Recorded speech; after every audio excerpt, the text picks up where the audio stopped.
जय श्री राम दोस्तों। क्या आपने कभी ऐसे युद्ध के बारे में सुना है जब धरती कांप उठी और आकाश चित्कार करता था और खुद भगवान शिव और भगवान विष्णु को युद्ध में उतरना पड़ा था। दोस्तों, एक समय था जब देवताओं की शक्ति क्षीण हो गई थी, वह शक्तिहीन हो गए थे। वह समय था, असुरों का प्रभाव बढ़ चुका था और देवताओं ने तब असुरों के साथ मिलकर क्षीर सागर का मंथन किया था। उसमें से निकला अमृत और यही अमृत बना युद्ध की जड़। यहाँ पर देवताओं ने जब अमृत पिया तो बीच में राहु ने अपना रूप बदलकर देवताओं के भेष में अमृत का पान कर दिया। मोहिनी रूप में राहु को काट दिया था और उसके बाद असुर अमृत से वंचित रह गए थे। यह युद्ध की पुकार थी। जब भगवान विष्णु ने मोहिनी रूप में असुरों को अमृत से वंचित कर दिया था तो क्रोध की ज्वाला में झुलस उठे असुर और फिर टूट पड़ा स्वर्ग पर महासंग्राम। असुरों की सेनाओं ने हजारों साल तक तपस्या की, शक्तिशाली बने बाणासुर, शुंभ, निशुंभ, ताड़कासुर, ना जाने कितने असुर। उनकी आंखों में प्रतिशोध की और महाशक्ति थी। उधर देवताओं की अगुवाई करते इंद्र, अग्नि, वरुण, वायु, यम और सूर्य चंद्र भी रणभूमि में अपने रथों पर चमक रहे थे। शंखों की गूंज, ढोलों की थमक और आकाश से गूंजते नाद। भयानक युद्ध का मंजर था।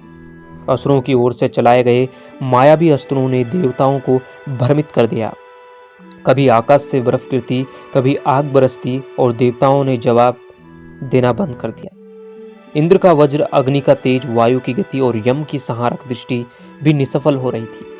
लेकिन युद्ध बराबरी का था। देवता हारते हारते फिर उठ जाते, असुर मरते और फिर खड़े हो जाते, क्योंकि अमृत संजीवनी विद्या से शुक्राचार्य उन्हें जीवित कर रहे थे।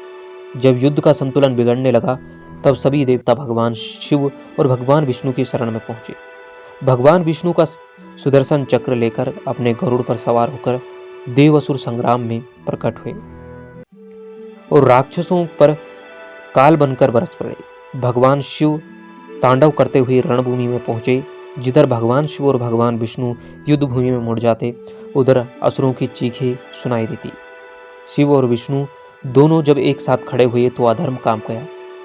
दोनों ने मिलकर सभी राक्षसों को मारना शुरू कर दिया। कुछ राक्षस यहाँ से भाग जाते हैं और उसके बाद देवासुर संग्राम समाप्त हो जाता है। अंत में असुरों की माया शक्ति समाप्त हो जाती है। देवताओं ने विजय प्राप्त की और असुर घुटने टेक देते हैं। लेकिन इस युद्ध में हमें सिखाया कि धर्म की रक्षा केवल उपदेश नहीं होता है, कभी कभी मनुष्यों को भी अस्त्र उठाने पड़ते हैं। हर युग में देव और असुर संग्राम होता है, कभी बाहर कभी भीतर, और हर बार धर्म ही जीतता है।